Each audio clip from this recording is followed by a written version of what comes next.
with a population that's no longer increasing and which is actually shrinking, you can absolutely not borrow your way into prosperity. All you're doing is basically increasing your debt to GDP ratio and creating inflation. The issue is very clear in my mind. Capitalism, as we know it, requires growth.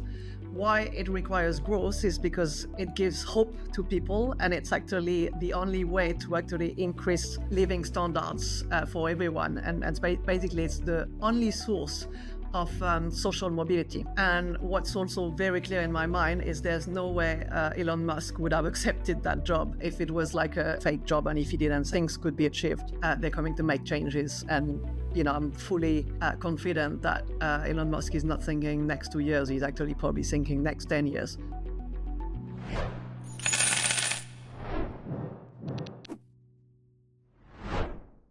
Is capitalism broken? Hi, everyone. I'm Maggie Lake, and today I'm talking macro with Juliette Declercq, founder of JDI Research. Hi, Juliette. It's great to have you on. Hi, Maggie. How are you? I'm doing well, thanks. So you released a new report for your clients, which we're going to dive into because there's a lot of fascinating stuff in there. But I wanted to just sort of set the table for everyone first. How are you thinking about, or how would you describe the macro environment as we turn the corner into 2025? So for me, the macro environment is broken. I'm very excited to see like a new team, Trump team, coming at the helm of the US, and a team that's actually willing to make changes. There's a lot of really exciting things that are being discussed for the US at least, but all of them are quite medium term, and by medium term I mean a few years rather than a few months. And so I think there's a lot of like riding the momentum of what might happen in terms of like a brighter medium-term outlook.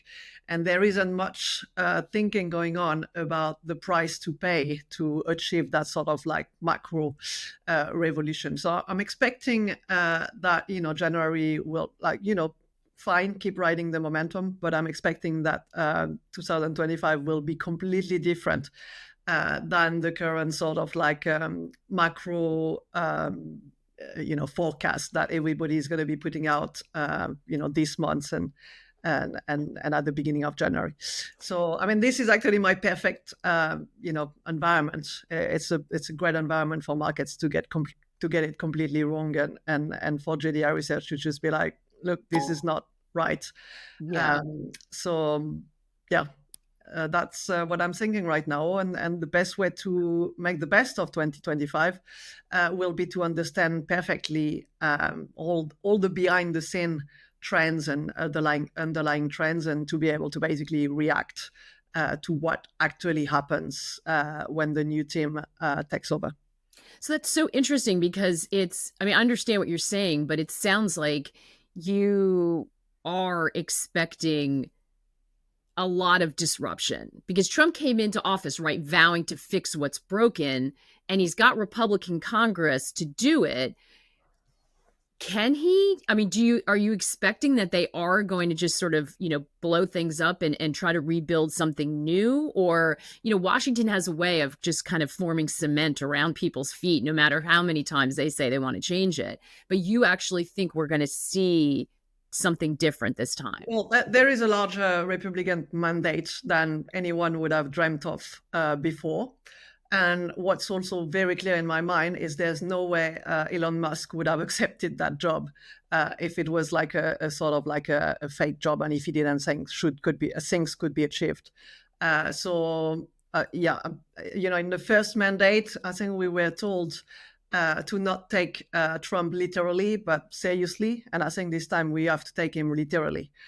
Because there is a mandate, and the people that are being put in charge are not coming to like be figurative. They're coming to make changes, and I'm fully confident that Elon Musk is not thinking next 2 years. He's actually probably thinking next 10 years. So yes, things will happen, and actually things need to happen. Otherwise, I'm going to be talking about the the same kind of like capitalism malaise that I've been talking about, and that are really driving not only markets but also politics for the next 10 years. And so I'm really Yeah, looking. nobody wants to sort of chew over what we know. But it's interesting to me because if you describe a system that is broken, and many have kind of been talking about this, that Trump's the symptom of something bigger, and that we don't just have a bifurcated economy where we have upper income doing well and lower income struggling. It's something more serious. It's a system that needs to change. It's broken at its core. If he's just a symptom, can you fix those major problems? Are you anticipating the change is going to address some of what's at the heart of it? How do you see him being a change agent? You need to actually be clear be transparent about the issue. The issue is very clear in my mind. Capitalism as we know it requires growth. Why it requires growth is because it gives hope to people, and it's actually the only way to actually increase living standards for everyone. And basically, it's the only source of social mobility. So that was working really well when we had organic growth. And what I mean by organic growth is basically the growth that just comes on its own. You don't have to do anything, and it's just there. And organic growth is basically from the growth of the working age population. So what I like to tell my clients is it's really the same as like a 25-year-old coming to his bank and be like, look, I want to borrow money, and the bank is like, yeah, of course, the guy or the girl is going to be growing out of its debt in no time. You're going to borrow at like whatever 4 or 5%, and then your wage growth is going to be 20, 50. Maybe more, and you've got organic growth, and so you're going to grow out of your indebtedness, and your borrowing actually makes sense. Completely different story when you're coming at 55, 60, where you've got no growth ahead of you. I mean, and most likelihood, actually, your wage growth is going to be coming dramatically down. And in that case, you sort of need like a productivity miracle, which is basically a brilliant idea, which is basically based on your experience. And that's what's happening in the Western world. You've basically lost that organic growth. And the problem with growth is that it's basically mathematical. It's like the growth of the working age population plus the growth of the debt plus productivity, and the malaise come from the fact that governments have been trying to replace the loss of working age population by immigration, and that's sort of like brilliant on the aggregate. Immigrants do bring skills, do bring that growth, and they pay taxes.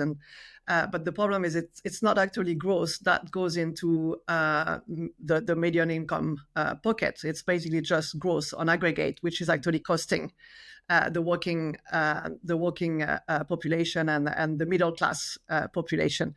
And that's really what got Trump elected, and why everywhere in the world the left is actually moving to the extreme right. It's because the way to fix that growth problem is basically looked at on an aggregate level, which is great for the state, but which is bad for people. So, and the second thing, obviously, the second economic malaise is the fact that productivity is not benefiting wages. So if you're looking over Biden mandate, productivity has gone up about like 8.2%, and there's been no increase in real income. So on one end, you're basically using immigration to create like artificial growth that doesn't benefit Mr. Everyone. I think in American we say the average Joe. Yeah. And on the other side, you're basically all the growth is actually going more and more into profits. And as Biden comes out now, wage share is actually making an all-time new lows. Mm-hmm. And unfortunately, this is likely to change. This is unlikely to change as well.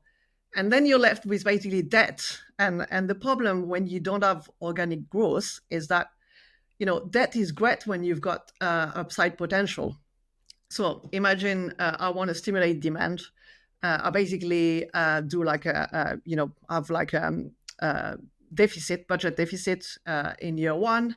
And then basically all companies will adjust thanks to that short-term increase in demand. And then they will like adjust the output because they know that more demand will come later because of organic growth. When you don't have that organic growth, the only thing that happens is basically output doesn't increase. There's no reason to like increase capex on a sort of like short-term sugar rush. And the only thing that happens is basically you've got a short-term increase in demand, same supply, and all you get is inflation. And that's exactly what we got over COVID. So you cannot borrow with a population that's no longer increasing and which is actually shrinking. You can absolutely not borrow your way into prosperity the same way you could do it when you were a 25-year-old. So all you're doing is basically, first like increasing your debt to GDP ratio and creating inflation. And, people are now looking back. They thought they wanted those deficits. They thought they wanted this sort of like sugar rush. And I think over Biden and guess what? That's the same in France, in UK. Everybody's realized that those fiscal checks have a very dear price to pay in the very short term. And so we've sort of like run out of sort of like easy solutions to like that key problem. Because in a way, like, inviting immigration is the easy thing. And obviously debt is the other easy thing when you've got the mandate. But that's not what voters want. Voters don't want more growth overall. They want more growth for themselves. They want higher standard of living, and they want a continuation of what was happening, in the past, in the post-World War II era, which is no longer happening, which has big consequences for social mobility and etc. So I think it's in that report, I really wanted to, there's a lot of like ways to look at Trump election, but for me, he never really left. I mean, Biden was elected for the exact same reason that Trump is elected today. I mean, he was elected on a slightly different populism mandate, but in the end, basically, everybody is trying to fix a very difficult problem. A very difficult problem. So let's talk about a couple of the things that Trump has put forward, and you highlight and kind of talk about, sort of the odds of how you see this going down. And let's start with immigration, because you mentioned that, and this was a very, very big issue for the reasons you just explained. People feel like it's not working the way it's supposed to. So, first of all, I don't think anyone thinks a mass deportation is actually going to happen, but certainly they're going to try to make some changes. Will that? What will be the impact of that? I mean, firstly, the immigration is a negative, not necessarily because of the skill set. An immigrant skill set in the US is actually the same as an American. The really big issue is illegals. So you basically create a precarity, which means that someone with the same skill set actually can be paid a lot less. And obviously that pulls everyone down. So that's the main thing. So in 2022, I was looking at like Pew Research report that had an estimate of 8.3 million illegal workers in the US. So that's about like 5% of the working population in the US. So no question, that's the reason why wages haven't kept up with inflation over COVID. I mean, that basically decreases everybody's bargaining power. Obviously, we can look back to 50 years of trying to with via monopolies and etc. Of trying to curb that bargaining power. But immigration is not helping either. So at the margin, less immigration is good for real wages in the sort of like short to medium term. The problem is post-COVID, and that's one of the charts that I've got in my report. All labor force growth post-COVID is down to immigration. So you take down and labor force growth is basically what drives the potential of an economy. So if you look back to like 50 years, you put like the real equilibrium rate, it's very highly, very clearly correlated with a rolling labor force growth. I'm using like 3 year. You can use 5 year rolling, but basically you can see very clearly that is the economic potential. So the only reason you've had this really strong consumption post-COVID is all down to immigration in the US. And it's not just in the US. It's happened also in Europe, same thing. All the growth is down to immigration. UK, same thing. And even Japan, which has been like historically massively against immigration, has done the same, post-COVID. And obviously it made sense. There was an issue with the supply of labor, and it was the easy sort of like a sugar rush, which people are very, very angry about today, and which is why all elections are being lost, whether you're right or left, or it's not really about the political spectrum. It's just about change. Yeah. It's so the benefit is that sort of suppression from wages, because they're able to that benefits profits goes away. So immigration benefits profits, benefits the government, but not the worker. Benefits the debt to fixes in some way the debt to GDP ratio, but the sort of like natives, if we may say, are the one paying. Are the ones paying. What if you were Trump's proposal is to sort of get rid of all the illegals. What if you just made them legal? That would take away the wage suppression. No. Yeah, I mean, obviously that wouldn't really call to the right-wing voters, but that's yes, I realize that. But if we're talking about the economic, that would be like a better way of inviting immigration, would be for sure. But then entire parts of the economy, like in the US, like whether you're looking at construction, agriculture, or even hospitality, that's like entire parts of the economy that are actually relying on that really cheap illegal labor. So it's not even that simple. It's not like you make everyone legal and then wages go up, because you get wage inflation from that. So it'd be a negative. So obviously that massively hits profits. So, but at the same time, if you basically, I don't think mass deportation is even, no one can consider that. It costs way too much. I think that I can't remember the name of the report that was saying like it would cost like 200 billion just to get rid of like a very small part of illegals. So I don't think that's credible. What is much more credible is basically to go back to the Remain in Mexico policies, to like cut the 30,000 legal immigration that Biden had, but more importantly, to be much more strict at the corporate level or at the hiring level, and make it much harder to hire illegals, and then naturally immigration will dry up on the back of of this. But the one thing that very few are talking about is that first, so post-COVID immigration is all the growth and consumption growth, pretty much. And second, so if you cut that, you're already in recession. So, if you cut like migration flows, you basically lose all your sort of like fake working age population growth all in one go. And then you have to compensate all that with productivity gains. And so the cost of immigration reform is recession. Yeah. So for me, it's like really one of the main things is like you basically cut immigration, and then you're going to potentially look to cut half the government. So I mean, that's going to be a lot of people unemployed, and there's no like easy way. I mean, especially the like construction.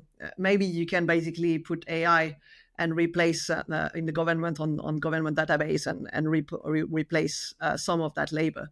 But there is like a massive like skill set mismatch between someone working in construction and it's not like the American white collars are going to be easily replacing workers in construction Mm. or agricultural businesses, where AI basically provides cognitive intelligence, not physical work or emotive intelligence, which is basically where most of the labor supply will be coming from in the future. So it seems one of the other sort of key issues for the administration is tariffs as a way to boost growth, right? We're going to use it as a diplomatic tool and increase trade, get better terms. Does that seem like a possibility, or again, are there maybe underappreciated risks? I mean, for me, totally, because actually in the equation that I spoke about earlier, how can you increase your demand if you've got no population growth? You can't increase your debt, and productivity is just kind of, it's a maybe, but it's not tomorrow. And one way to do it, and that's going back to mercantilism, which is basically to borrow the world's demand, and the US has been the main consumer on the world trade. So for me, Trump's I think there's a lot of talk about a tariff being a means to an end. I actually think it's an end in itself, because it actually answers a really difficult question about growth that we're talking about. The risk is that it will make the overall demand pie, global demand pie, smaller. But I have no question in my mind that it can be a much bigger share for the US. You look everywhere. Many people are saying tariffs don't work, but it's not really true. I mean, there's been a lot of relocation of German car makers in the US, and it doesn't happen overnight. But when your main source of demand, and that's the case in Europe, I mean, no one can work without the US consumer. I'm talking about myself as well. Just in research, it's just there's so much more purchasing power in the US than anywhere else in the rest of the world. I mean, I was in Paris last week, and I swear to you, I live in London, and I go to the US, but not that often. But I'm basically shocked by the price levels. So I go down from my flat and I buy 2 coffees, £2 chocolat, and a baguette. And I arrive at the till and I'm told €6.20. And literally anywhere I go in Paris, I'm like, what? But did you count everything? €6.20. I mean, I can't even get a coffee in London for £6 anymore. I mean, I think I bought one yesterday for €6.80 at John Juice. And obviously America is just something else. So there is actually this massive gap of purchasing power that actually has some space to be filled with tariff, because it's not going to make a big difference. If you're selling something in Europe, you actually sell it 10% more expensive in the US. It's not moving the needle. But in the sort of meantime, that 10% is going into Trump's purse to potentially allow for to pay for tax cuts. And so I find it really interesting that one of Trump's idol is McKinley, which basically was a US president at a time where most of the tax receipt were coming from tariffs and not income taxes. So that's what I mean by tariff being the end in itself. It's actually basically completely changing the tax system to make it reliant on the rest of the world paying taxes in America rather than American themselves. And I'm not a big believer that, and of course, voters don't want inflation, but I think this kind of one-off inflationary shock would be quite easily absorbed by the huge gap of purchasing power. And I think that gap has actually just exploded post-COVID with US inflation. That's amazing. So you don't buy that, because that's been the argument, that tariffs will come with inflation that American people are not will. We've been, for the last 30 years of globalization, weaned on cheap prices, and that will, it will be untenable for us if all of a sudden prices. You don't see that No, happening. I think I can see Trump's point on that, and it's hard to say, but I can see why not try. And in his head, he's a businessman. Can't, for him, anyone who is like selling more than the cost, selling less than the cost is actually incurs, is a loser. And I think there is some space for the U.S. current account deficit to continue shrinking, and that is one thing that actually contributes to U.S. exceptionalism, which is basically the case that there is that kind of like room to negotiate with the rest of the world, which everybody who was like a current account surplus is not able to do. So if you've got like a shrinking population and a massive current account surplus, for example, like Germany, then you're in big trouble. Wow. So big implications for exporters around the world. What about domestically for the US? Is that a revival of, if we're going to see better trade terms, is all the industries that we outsourced long ago, do you see a revival for them? Is that an area where there's opportunity? I mean, it's hard to say, but those companies that need the U.S. consumers, they will move. It's happened. It will happen again. I think a large part of the world cannot like be solvent without the end consumer, the U.S. end consumer. So yeah, I think we have to have an open mind on that for sure. And it's not, this time tariffs are not like a sort of like starting a trade war. It's potentially looking at sort of like balancing purchasing power somewhat, and basically moving to a model which is less based on income tax, which would be one of the promise. And some of that promise makes complete sense, right? I mean, the first one is obviously to extend the tax act that was voted in his first mandate. The second one is actually to make overtime tax free. And when you're looking at that equation that I keep going back to, if you've got an issue with working population, one way to achieve that growth is obviously to make that working population work more. And it doesn't necessarily make people happy, right? I mean, U.S. Americans already work a lot more. I think it's only in America where you've got like people working like 2-3 jobs. But it is a way to sort of like balance inequalities, to basically make overtime tax free. So, all I want to say is like, we need to keep an open mind. And I think that's the reason I'm very bullish dollar. I actually think euro dollar can actually make new lows. And I really do not think that this time tariffs are about just getting Europe to spend more on defense, or China will, China has already shown that it doesn't really make a big difference when you use tariff as a threat. It wasn't a reason for China to suddenly like be more fair on global trade. So I want to be much more open-minded and much less, especially when probably 90% people I speak to think tariff is just a short-term thing. That's the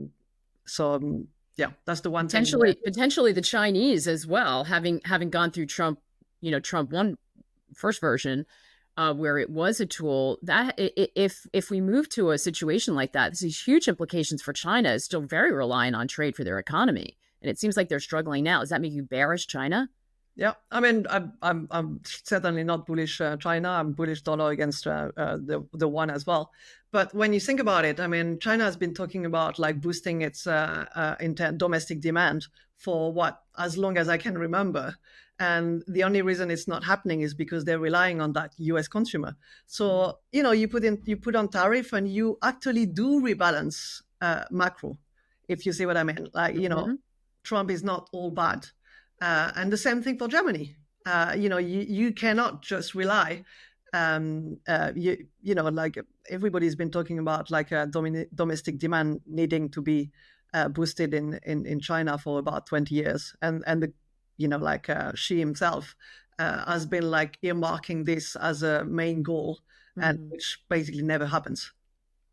So it's interesting. It's a much kinder version of the deglobalization spheres of influence, which seem to carry huge risk when people talk about it from the geopolitical front. This is, if you look at it through more of a lens of rebalancing, it's maybe correcting things that have overshot and should have been reformed a long time ago. Yeah, that's the way I think about it. And then, but I'm not absolutely not disputing that it will have massive repercussion for the rest of the world in particular, and also in the US in terms of like half global trade is basically equipment and intermediary goods.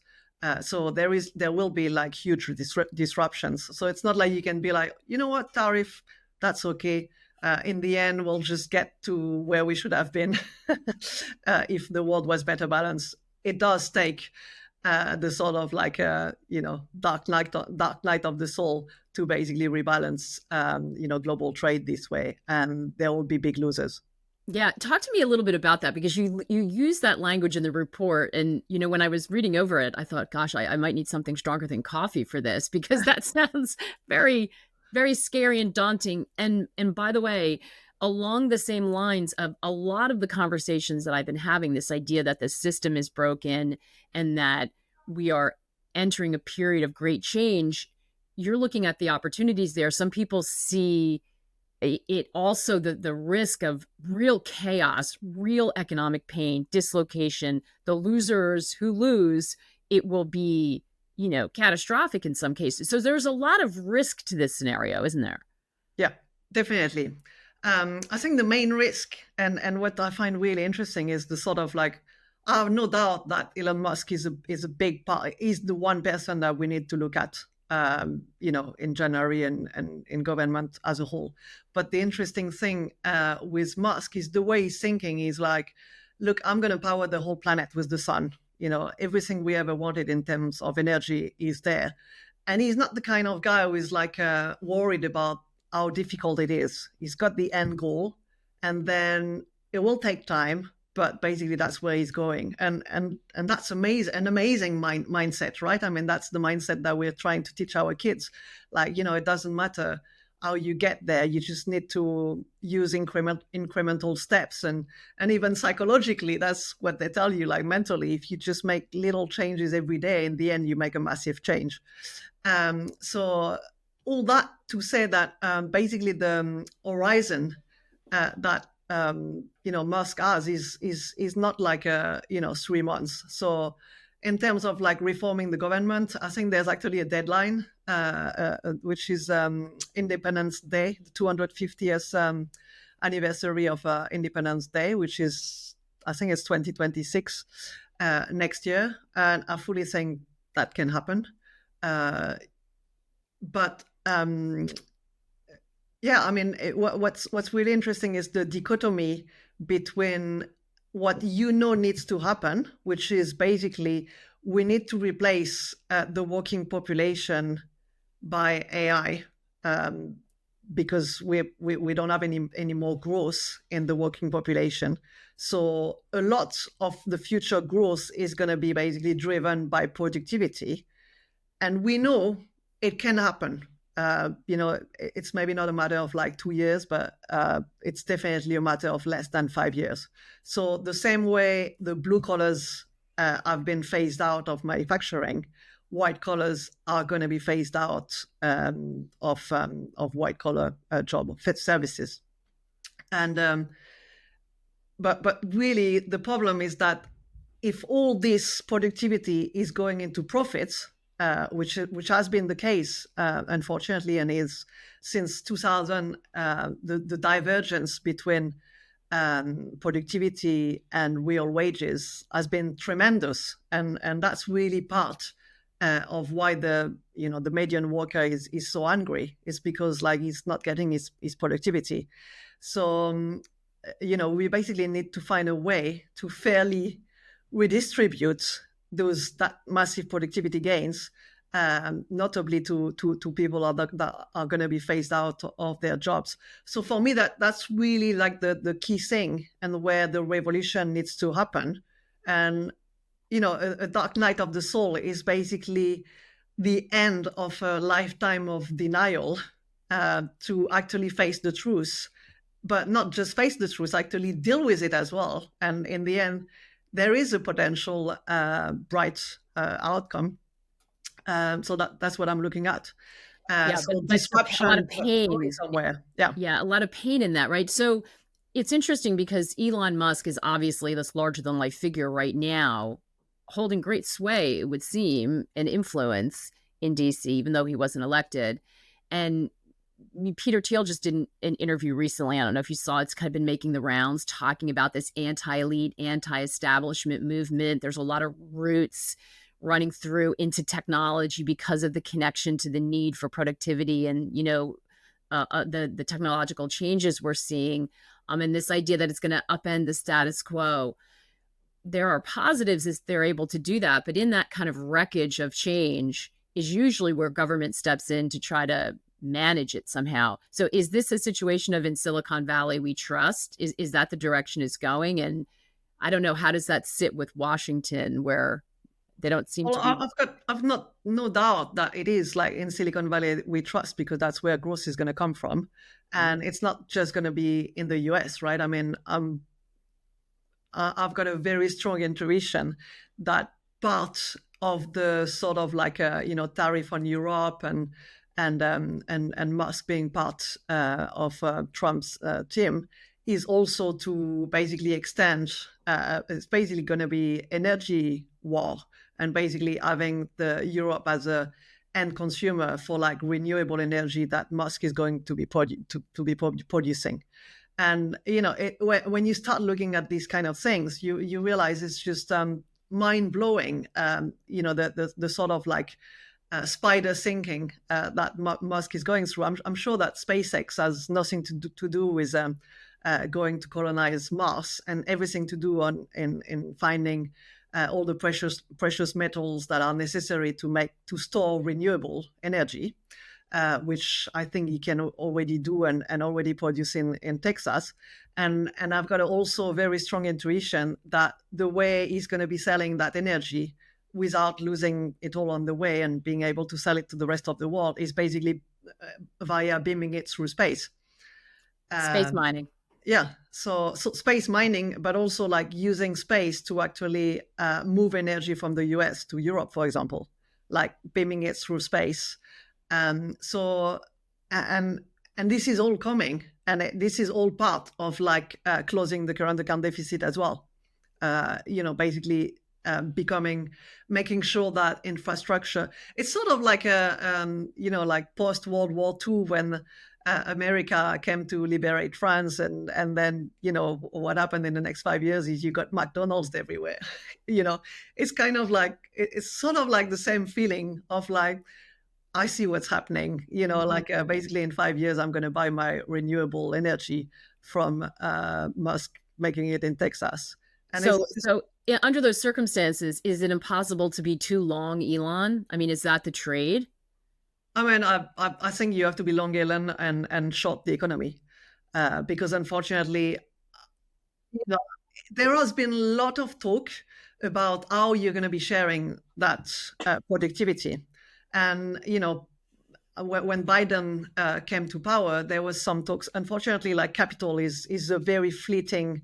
Capital is very difficult to tax. You can use like tax havens, loopholes, and really the only way to be able to get back to macroeconomic model which is fairer is basically to try and tax and redistribute those huge productivity gains, which in the end are actually coming from data mining people, right? I mean, you are the product, I am the product. So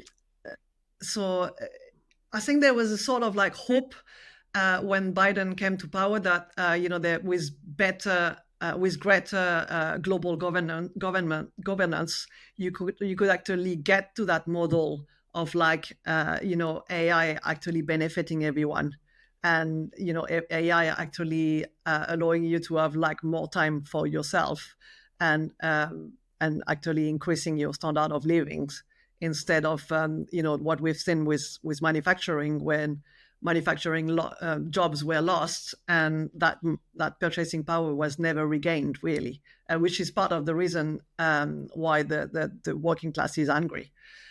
So there's really like this massive dichotomy between what Musk is doing, which is basically at the moment all about profits, and increasing the US share of the global pie by like shrinking the current accounts, and potentially looking at like generating renewable energy for the rest of the world, which I actually believe will happen in my lifetime for sure.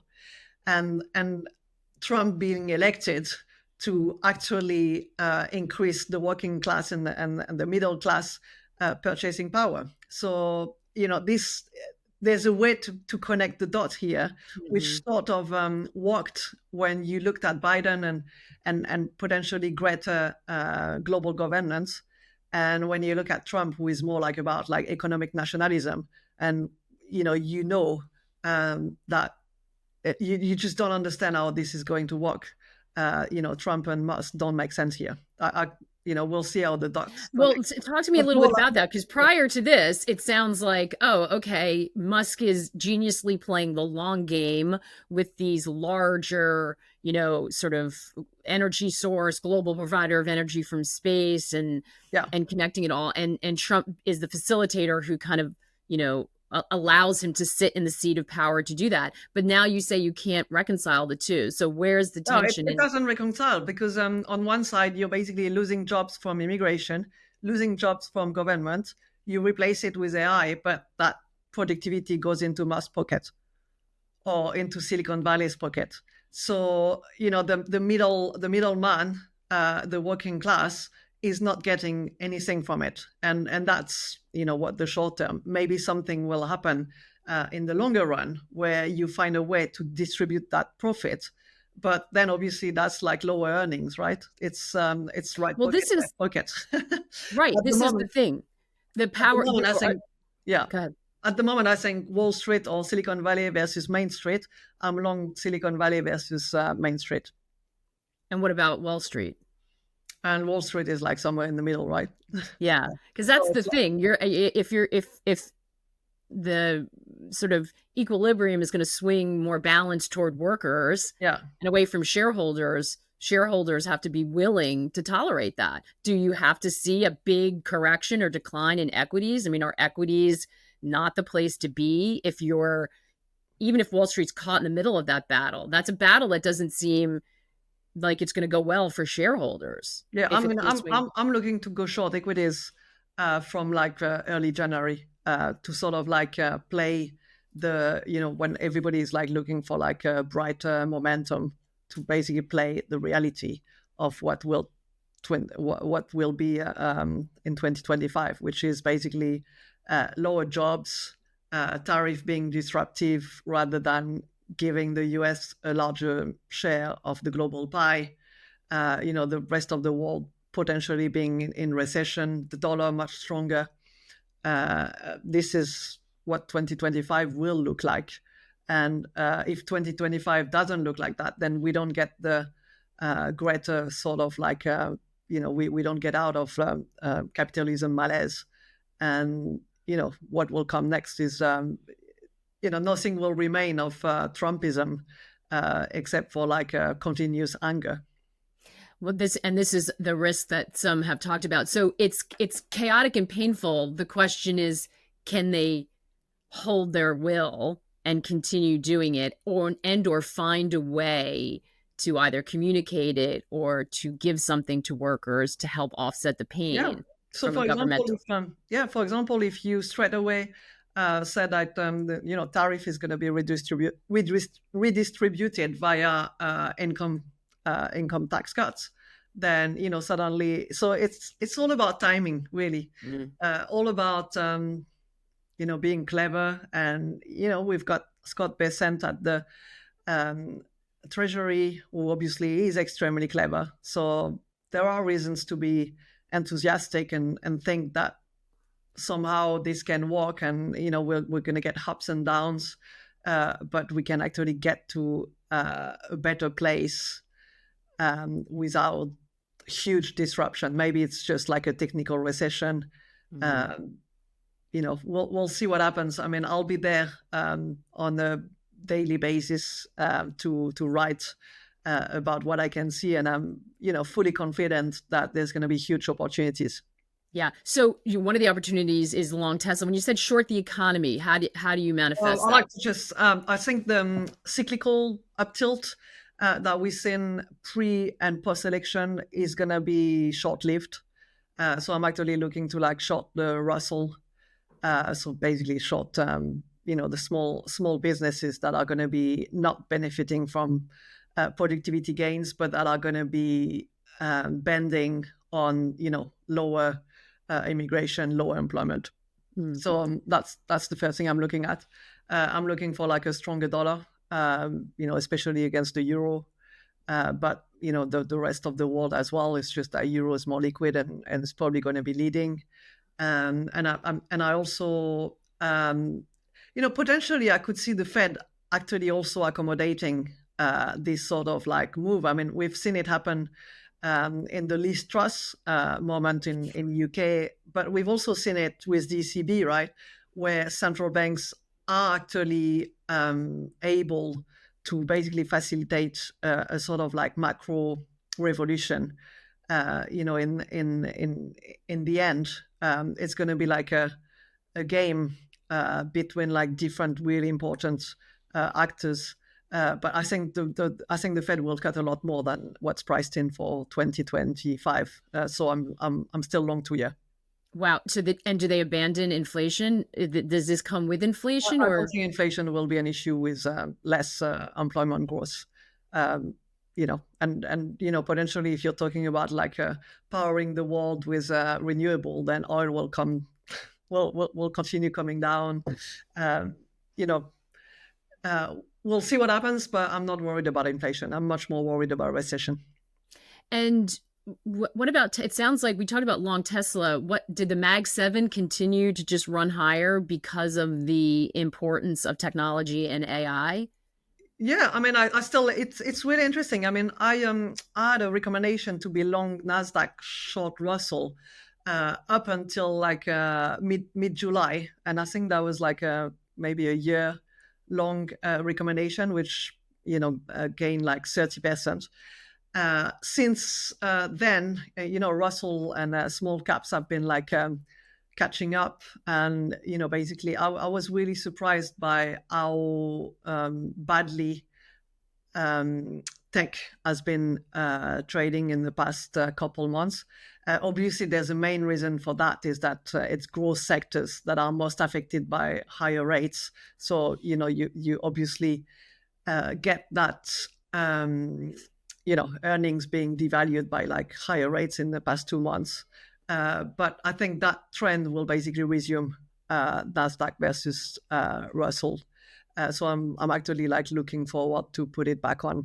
I think there was quite a big correction actually since I think maybe like 15% correction since mid July. I took it off, so it's nice when that happens.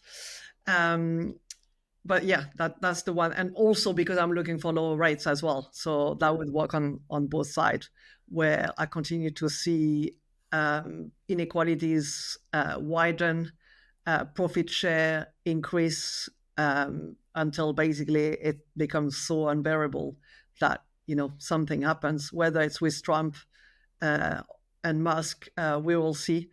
I think it was Sam Altman that actually is already talking about that issue of like being able to fairly share the productive gains from AI. And it's really, I mean, when you're an economist, it's really obvious that that's going to become the main issue, and it's going to be fascinating to see what happens politically, and if companies are willing to play the game, Yeah. If they including see the banks, future. obviously. Yeah. What about hard assets? Have they, in all of this chaos and short-term pain, there's a Yeah, tendency I to love want, hard assets. Yeah, yeah. real estate, really good real estate. I love crypto. I like anything you can print with AI, um, and or by governments like Yeah, so you dollars. like crypto here because some people Yeah. consider that a risk asset that's correlated, but you think it's a good place No, to I think diversify? for me, crypto is really a clear way to bypass, to prevent governments from continuing to basically foul bondholders, but also the average worker, by basically getting growth by like issuing debt, when you know that all you get is basically a sugar rush, an inflation shock. uh, in the end, the worker is less well off, but your debt to GDP ratio has not exploded yet. So for me, it's very clear that crypto has a role to play in that macro revolution. I've got no question about that. But it's interesting when Trump talks about like allowing citizens to pay taxes with crypto, and making crypto legal. I mean, obviously, this would be massively deflationary, right?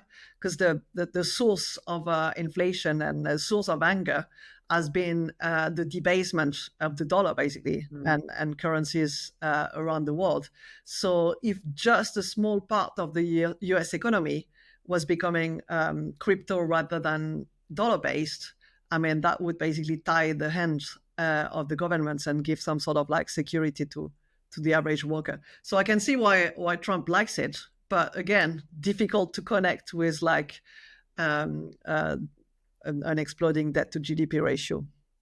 And There's then, also like the inherent risk, I guess, in this is that uh, Trump and Elon are two individuals, right? And they've got this vision, but is it held by others? Like can they, or are people just going along with them because they're the people of the moment and they got elected, and that's what Washington's all about? And sort of like Elon too, is there a risk that the potential positives that might be unlocked by disruption kind of rests with two individuals and is not seeping into the system itself?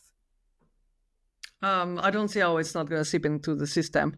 I think Trump has charisma, and Elon Musk says he will save the world. Um, Many people around the world are believing him. Mhm. I mean, he's had like meetings in Europe. I mean, if it wasn't about like climate crisis and etc., I would be like, come on, Europe's going to come out with their own technology and whatever. But there is a rush there, and there is a guy who's basically delivered on so many different promises that everybody looked at just 5 years ago and said this guy is a lunatic. That you kind of want to believe. Because if you don't, then who else is going to be, powering the whole world with the sun? Yeah. I mean, plenty of people have dismissed his plans as crazy, Yeah. and like you said, within a time frame. Do you? I just want to make sure that we are clear about time frame, because this always throws people. And so, some of the positives you see happening are further down the line, like Yeah. a lot of pain and chaos in 25, maybe not the benefits until at least sort of Yeah, I 26 mean, it further. will be really interesting to see what happens with midterm elections. I think there's probably going to be, but if things are happening, I think maybe the voters are going to give the benefit of the doubt. Mm. If nothing gets done, maybe that's the biggest risk for the midterm elections. Um, I think there's a lot of hope uh, in change that people are demanding, not just in the US, but everywhere in the world. So I think there is a kind of like um, I think there will be merits to the transparency that Musk is pushing. Transparency in government, transparency is in the fact that you're paying taxes, and it's more and more. It's basically paying for interest rates rather than medical education, and just stop lying to the people by basically just issuing debt and creating like a fiscal deficit, and then hope that nobody will figure out that the money that you've given them today is actually paid twice 2 years down the line. So yeah, I think that there is obviously a risk that of chaos, but like I think it's still going to be sort of like managed chaos. Yeah, it's so fascinating. This is a I think that there's a lot of people sensing change. There's a lot of negativity and a lot of concern. But it's really interesting to hear you talk about it in terms of the possibility. I mean, there's clearly a lot of risk and threat, but so interesting. Change is good. I mean, when something's not working, the best thing you can do is change. And then you try one thing, it doesn't work, you try another thing. But the worst thing you can do is basically stay in denial and basically live with status quo. I mean, that's the one thing that you're guaranteed will not work. So, and I think everybody is sort of like aware of that. Well, it seems like if this is true, the U.S. is going to be first in that great experiment. Does it seem like the U.S. will outperform the rest of the world, or does that put that at risk? No, I think the U.S. will outperform because that's where Silicon Valley is. Because that's where there's still like potential to close current account deficit, or maybe not close, but at least like a shrink. That's where there's still like the most potential for growth, even without immigration and by firing half the government. Fascinating. Juliette, you've given us so much to think about. Thank you so much for coming on. Fascinating. No problem. Come back again. We'll talk mid-year and see how it. Yeah, I mean, I'm sure we can already talk like February, and everything is going to be already like unraveled, and we're going to have a lot to talk about. I mean, the worst thing in my job is when nothing happens. Yeah, status quo. I think everyone's feeling like that's run its course, and that some change is needed. Juliette, thank you so much. No worries, and speak soon.